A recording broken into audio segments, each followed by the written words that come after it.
Yeah. I think aside from the targeting, the other video that went viral from that game against Texas was that big Sam Leavitt run and you being on the sidelines, cheering him out. A lot of people said that at that moment Jake Plummer saw Sam Leavitt as a young Jake Plummer. I'm just curious. I mean, how did you feel about Sam's performance, and do you see all those parallels that fans do like to talk about? Yeah, I don't really like comparisons. If you've known me for many years, trying to compare a player to somebody else makes no sense to me. As when I came out, was compared to some legends and some pretty big, amazing players. I always just wanted to be myself, and I see that in Sam, that he, regardless of everybody wanting to say this or that about what he does on the field, for me, it's just it's heartwarming. It makes me feel good to know there's a leader there that's doing the things that you need to have that guy do. As QB number one, all eyes are on you, and whether you want it or not, and however you carry yourself is your choice. But I see the things that are inherent in a guy that's a natural leader and plays with his heart and soul and isn't worried about what his hair looks like when he takes his helmet off. He's ready to go yell at somebody if they didn't do their job. And he's also ready to go celebrate a nice drive and a touchdown. And so playing without, any guardrails, he's out there just flying around, leading with passion is really, if there's a comparison to be made, is that I didn't have any plan in place. I just went out and played with my heart and soul, and I saw that from him this year. I saw that from him in spring practice, which was really encouraging to hear Kenny say, hey, this kid's got something, watch him this year. So I started paying attention, because when you can do it on the field, that's great. But when you do it on the practice field, and when you do it in the locker room, and when you do it in these hallways, and you bring that passion and that desire and that overreaching, attitude of, hey, I am Sam Leavitt. I'm the quarterback, QB number one, but I'm also here with you, and I'm part of this whole organization, not just a single guy out there getting all the attention. That's what I like to see, and that's what I've heard. I haven't been around in these buildings enough to watch that and see that in person, but I've got some pretty trusted allies around here that fill me in when I have questions. And from what I'm hearing, it's a good thing. And you can't go out without somebody setting that tone. You can't have a successful organization or a successful team. I'm saying organization, program. You can't have a successful program without that person, at least a few of them. And most important is having that quarterback that can do that. What he's done already, though, is he's a freshman. I didn't have that year, my freshman year. I came out and played hard, and we almost made a bowl game, and I became the leader just through my actions and my passion. But what he did as a freshman was very impressive, to watch him go out and just to lead, miss only one game, but be out there and show his toughness and leadership, and bring the guys around him with him. So it's exciting to see what's next. All the talk and all the stuff everybody's saying, it's like, yeah, whatever. I know I have a feeling he's just going to work and getting ready to go have even a better year next year. Chris Cartman, Son of a Source. Jake, when you were around the team last year, were there things that were reminiscent at all of 1996 or just playing for Bruce? The comparisons between how different or similar in whatever ways the staffs were, or the leadership, as you mentioned, with Sam, or anything else?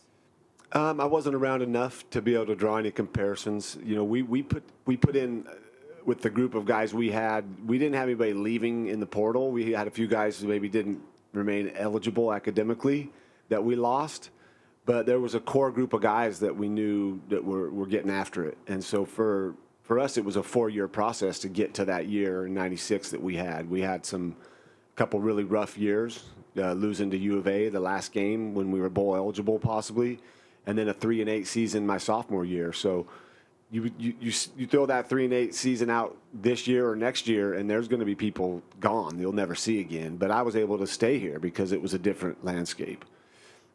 People weren't leaving, guys weren't transferring, they weren't second string and mad and going to USC or Oregon or leaving. We had to commit to being here together. So that's what's been impressive to see Kenny do here, is to build that camaraderie, that commitment, that ability to stick together and see a bigger picture than just oh, where's the pasture greener and where's there more money. It's more like, let's make a mark like people will never forget. And I have to go back to going to Atlanta to the Peach Bowl and the outpouring of love I received from so many people, not even people that were my age and that were older, but even younger that maybe weren't even alive when we played, that still were like, oh, I've heard so much about you and that team and what you mean to my dad or my mom and my family. And so if these players here today can understand that, they may not realize, but what they just accomplished last year will be something talked about for so long, because ASU hasn't been that perennial powerhouse that does it every single year or every other year. This last season will be remembered for what they accomplished and how they kind of set this valley back on fire and got people to believe again. And then you bring them, most of that group back, minus a couple key players. You know, that's going to be fun to see how this goes, if they can keep winning and stay there. And I believe they will. There's no reason why they shouldn't. And that's the exciting part, to see what happens. You know, for us, like I said, the comparisons are that we did get a chance to play for a national title. They were getting closer to play for a national title. So that implication just alone makes them similar, because there hasn't been another time, but, you know, since we played in '96 that we were in that conversation. So that's good to taste that and feel that. You know, had we had a chance to come back and play together again after '96, you know, who knows what happens. But these guys do. They get a chance to fix what they know they need to work on and get better at, and have that, oh man, they tasted it. They want it. They want to go back and get there, and that makes them hungry. So it's going to be exciting to see how this offseason goes. And then again, you know, the season, I think as fans, we want to see the same thing, but let's be just supportive in whatever they put forth, knowing that the plan is to be in the conversation every year. And the fans now, their job is to keep, you know, being here for them, supporting that in whatever way they can.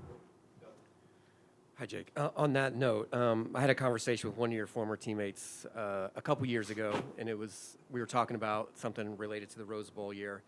And at the end of the conversation, he said, Doug, obviously it's tremendous. It's incredible to be remembered in this way. He said, but it's time for a new Arizona State team to emerge and create those memories. Was there ever a time that you kind of felt like, you know, not that you didn't want the appreciation and the recognition for what you've done, but you were ready, like, okay, what we did happened a long time ago. It's time for a new team, a new time in Arizona State football. Yeah, I mean, I think, as you guys know, I'm going to be seen and remembered and recognized forever. But a lot of the guys on my team in '96 that were a huge part of that I couldn't have done it without them, they may walk around and not be seen or recognized. And so for them, I'm always trying to represent them whenever I do anything. I try to make sure people know that, you know, without them, I was just another guy, another player. But yeah, of course, as a player at this program and as a Sun Devil, is really the only team I really look to and root for in my pro career. You know, I'm the Cardinals, the Broncos. If they win, great. If they lose, you know, I'm not going to be upset. But I'd really like to see Arizona State do well. And they've had moments since we were, you know, in '96. But it's been a long time since they were really in that conversation and at the top of the rankings. And you know, what a time to have a year like this. Really, what an opportune moment. And as I hear Coach Regal speak and Kenny, you know, like, their dream was set a long time ago. And it reminds me of even just my path and my journey. Like, my dream was to go play in the NFL, and I knew along the way a lot of things had to happen. And one of them was to have success at a collegiate level, and I did that.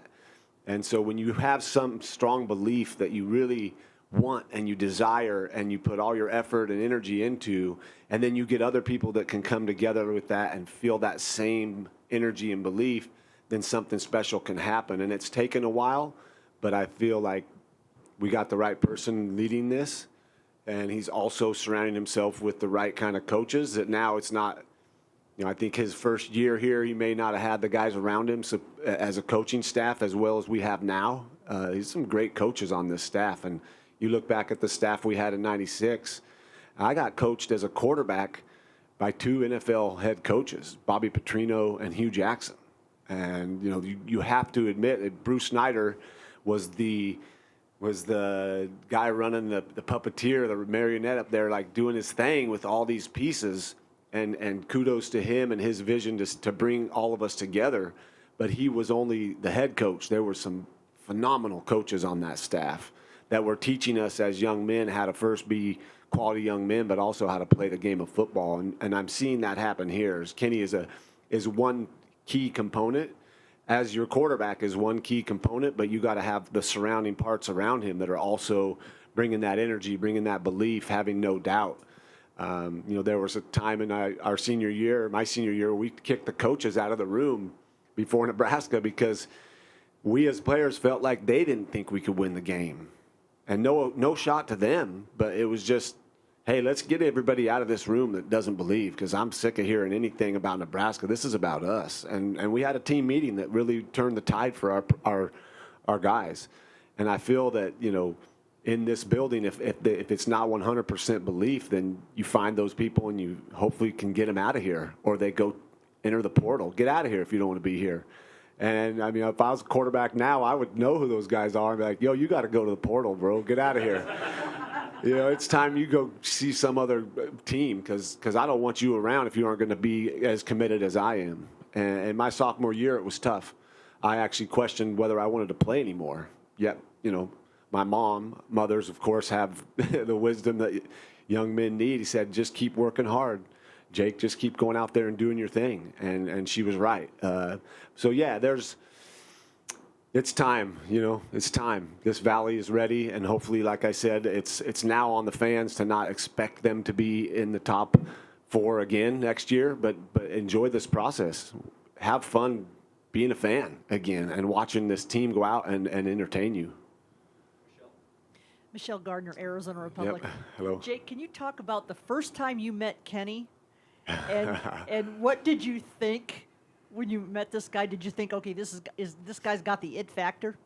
It's funny because I met him at the AFCA convention, and I want to say maybe it was in Nashville at the time, but I think he was on Norvell's staff at Florida State, if I'm correct. And I remember bumping into him, and, you know, because all of a sudden, you know, Norvell was here, and I could call him and text him, and then he became that Florida State coach, and he wouldn't return my calls or texts. But I bumped into Kenny, and he was just, I think he was just a GA, or an assistant, and we were at the time working on a program, a teaching tool technology that's still in effect, and we're going to be ready to roll that out next year. That's a learning tool for the game. And so I went to him and said, hey, man, I need you to get this to Norvell or check this out. And I remember meeting him and just going, wow, he's just a young kid. Like, he was in his teen years. I think he was only 19 at the time, maybe 20. And as time went, I watched him progress rapidly up the ladder. And I don't know exactly how my first impression was of him, other than that I saw this, you know, he was eager to hear it and learn it. And he said, yeah, I'll get you to Norvell. And whenever I reached out to him, he would get back to me. And so, you know, I think that's what you got to find quality people. I mean, I'm sure there are people out there, Kenny won't text me back now that he's the head coach at ASU. Well, yeah, he's busy, you know. He's real busy. So when he doesn't text me back now, I don't care, because I know that's a good sign. He's working. He's doing his thing. But yeah, that fire, that little light in his eye was there when I first met him, and it's still there now. And that's really the thing that a program needs, is that guy that's leading the charge. And I love that he's been consistent about his message, that this place means something to him, and his passion shows in the way he coaches, the way he reacts to bad calls, the way he reacts to the fans charging onto the field, the way I get to see him react in the hallway after the game with his family. You know, he's the real deal. He's in it. He's here. He's 2 feet on the ground and loving what he's doing. And that's, as a former player, and I know my teammates and everybody that I mean, we gathered last night downtown at the Pedal House with about 15 guys from that team. I played on in '96. My good buddies. We're all excited again. Not that we lost that excitement, but we definitely have something now that is tangible, and we see it and we can feel it. Jake, Michael Caratino, Pitchfork Lunch. When you talk about, obviously, teams coming together and the way you guys came together your senior year, and this year, obviously, every week was like, oh, ASU won, but there's always a but. What did you think of the playoff and just the playoffs in general for them, but also just kind of, I mean, you had to hear a lot of the outside noise like, oh, well, ASU there, that's a nice story, but can they really compete? How do you feel that fired them up, and just what do you think of the playoffs in general?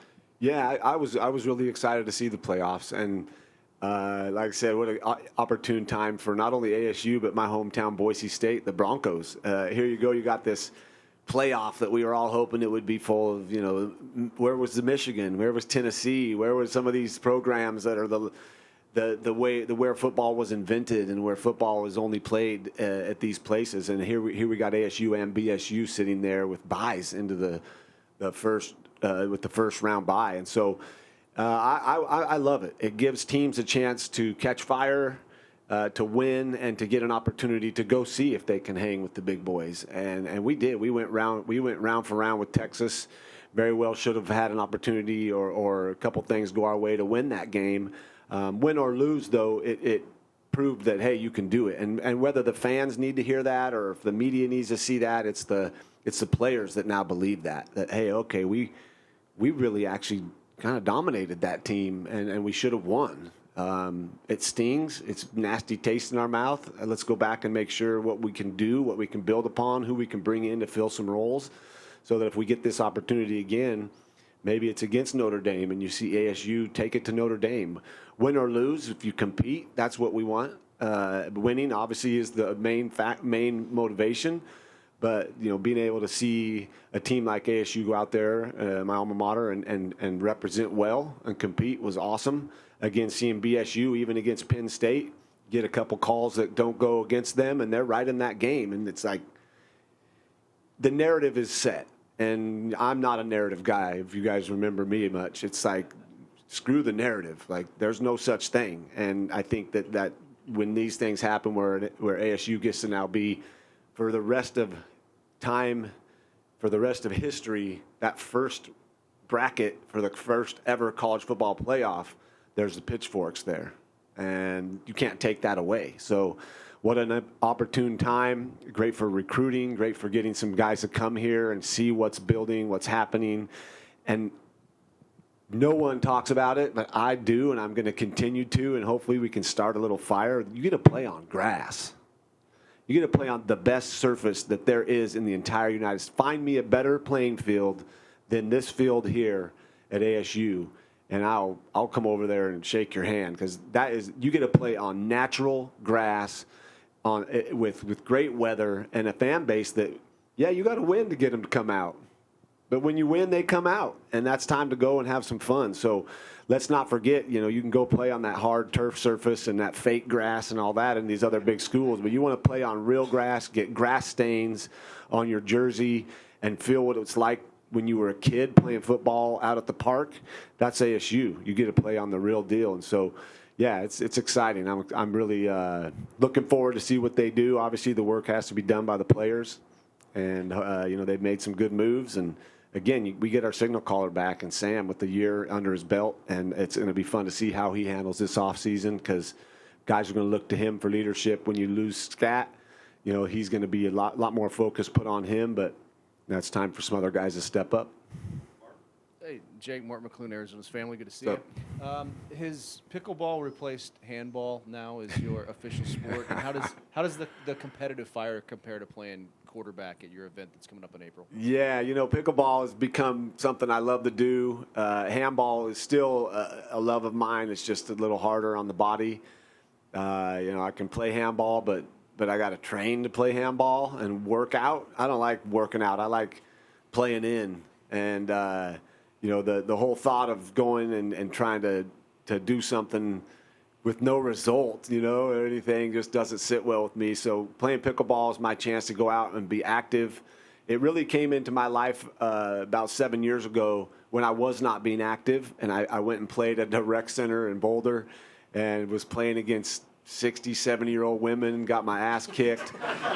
And the next day I could hardly walk. And I'm like, wait a sec, these ladies that are in their 70s are out here doing this, and now I can hardly walk. Okay, you better start moving, get back to action, get back to being mobile. And so it got me back on track for my own health and wellness. And now it's just a chance for me to go out. I'm not super competitive anymore. I mean, I love to, like I said, I like to play. If I can play and laugh and have fun and lose 11-9 or 11-2, I don't care, as long as I'm representing myself well and playing. And then it's a great community. There's great camaraderie, similar to handball, which when I played handball was really a great workout, a great time to sweat, to get around the guys, to have fun.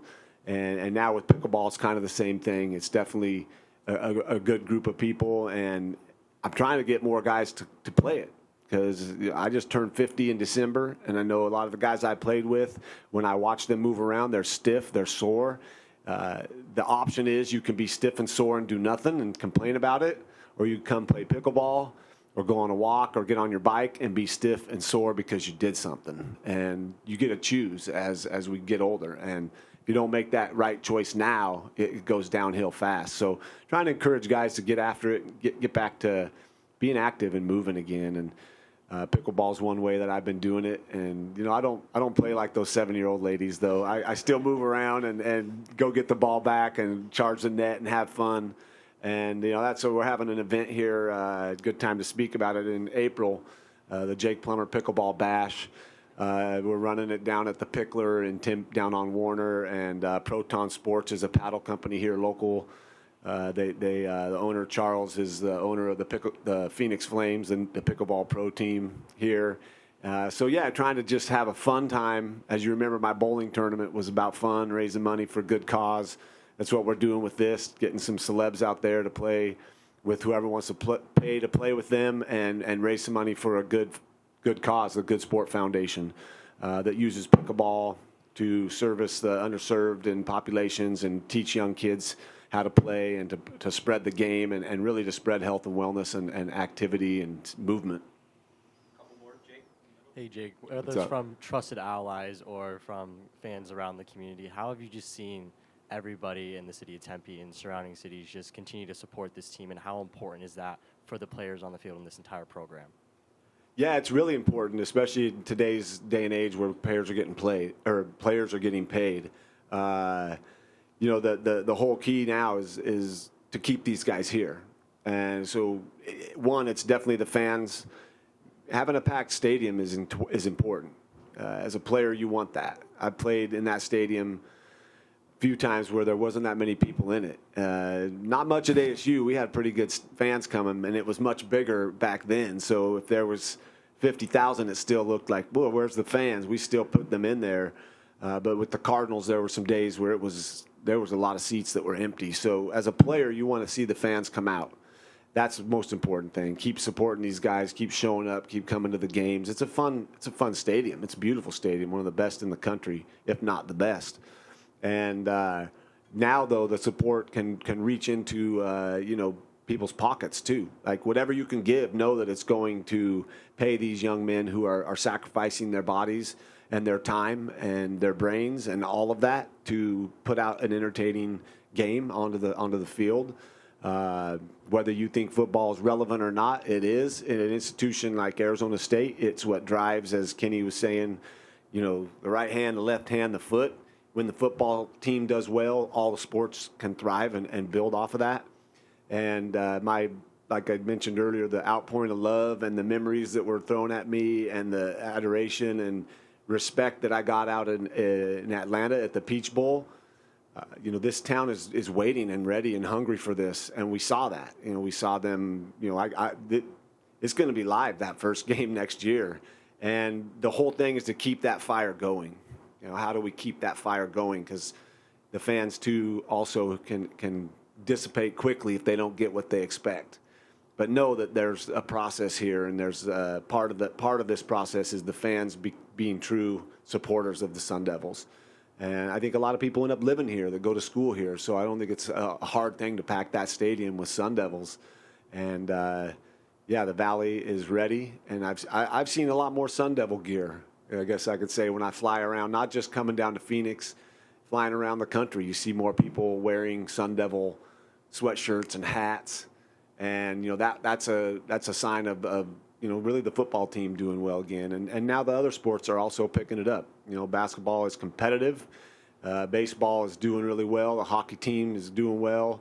We got a good thing going here, and we got another one of our own, Graham Rossini, that's leading the athletic as the new AD, leading that charge. So I like the way this thing's going. I got some couple teammates that are in the building coaching, and that brings all the guys back. And I believe that these programs are understanding the importance of your alumni and the past players that helped build this thing to what it is today, or that played a part in that process.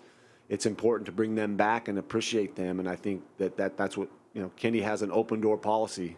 A lot of guys don't believe it. I tell them, get your bus down there. Go down there and see. Go down and feel it. Don't just sit in your house and say, Go down there and feel it. Go down and feel what Kenny's going to give you when you go see him. And then you don't have to doubt it. You don't have to wonder. You'll feel it, and you'll want to be a part of this again. Quick follow-up. What does it mean to you personally to see Pat Tillman's legacy continue to grow with stuff like Pat's Run and the Leadership Council? Yeah, it's amazing. The work that everybody's put in, starting, with Perry and Doug and, all the guys that have continued to lend their time and efforts to grow the foundation into what it is. My heart always still goes out to that family as they've dealt with a tremendous loss, as I still feel it from just my time with Pat. I can't imagine what his mother still goes through daily to deal with, the fact that he's not around. I wonder what he'd be up to. That's the hard part for me, is like just to be able to bounce what I'm up to off of him and hear him, either dive in and question me deeper than I could be questioned to make sure that I knew what I was talking about, to also wonder what he would be up to.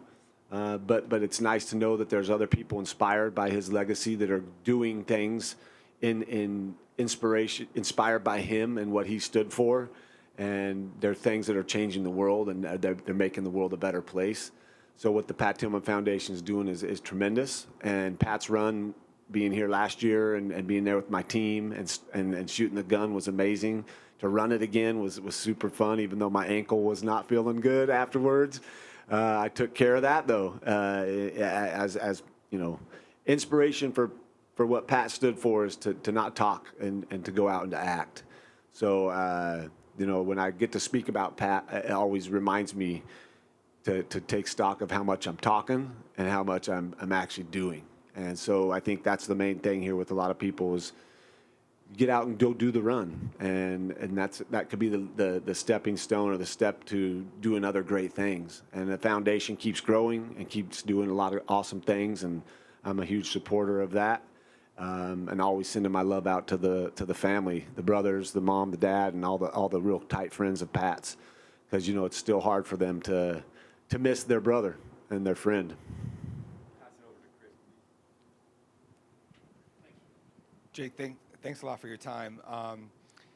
You mentioned the early kind of struggles in the '94 team at ASU, and Sam Leavitt being so new and accomplishing what he did. He only threw 6 interceptions in 13 games, and the game's changed a lot from when you played. But how impressive is that, and what goes into being able to avoid those bad Jeopardy throws when you're so young?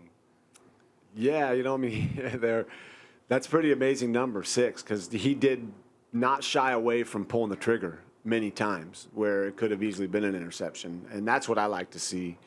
I was actually talking to some of my teammates last night about, the fact that I'd get yelled at for throwing an interception, and the coach would say, "What were you thinking? What were you doing?" And I'd just say, "I'm trying to make a play, coach. That's what I'm here to do. I'm trying to make plays for you." And that's what you see from him, is he's a scrapper. He's tough, and he's really quick. And what that can give him is that extra little bit of time in the pocket or escaping the pocket to make plays, either running the ball or throwing it downfield. They're going to catch on to that, so it's going to be imperative for him to be even better with the ball and more it's not conservative. You know, I don't like a conservative quarterback. I don't want to see a guy check it down and throw it out of bounds. I want to see him rip it down the field when he gets out of the pocket. And there was even a few times where I'm like, oh, don't throw it out of bounds. You got to, give him a chance, and that's when you find out more about your teammates. Because I never shied away from giving Keith Poole a chance down the field if there was one guy, sometimes two guys on him. Why? Because I trusted that Keith would come down with it or keep the other team from coming down with it. And that's that rapport and that relationship you build with the guys around you. Let's not forget our number one receiver was not there during this whole run too, and so that he's coming back is really exciting. But replacing a player like Scat is going to be very hard, as he was just, you don't see that very often ever in the whole game of football. Name another player around the country that had that much excitement and buzz around. I didn't see, but maybe a few other guys that were worthy of turning the TV on every day and watching him play. And he'll be missed, but that leaves that spot open for someone else to come in and embody what he stood for as a tone setter. Again, a guy who I saw a couple years ago in practice, and I was like, who's this kid? Somebody tell me what this guy's name is. And then I had to ask again, what was that? What was his name again? Scat of what? But then, watching him just in practice, in spring ball, and his effort and his desire and his toughness and he took every rep on special teams. All the running backs were injured. He took every rep at running back. He kept running all the way downfield, sprinting back. I could see that he was tired, just like the third quarter of the Peach Bowl when he was ready to be he couldn't get off the ground. Yet a couple of plays later, he comes in and throws a touchdown. It's like the kid he was relentless. And so to replace that you can't. There's no way you bring in anybody even close to that. But there's someone out there that's like, no, I'm going to show you, you're wrong, Jake. I'm going to come in here and show you what I can do. And that's the exciting part, is that someone's going to come fill that role and take a little pressure off of Sam. So, that's the fun thing. We'll see what happens. Thank you, guys.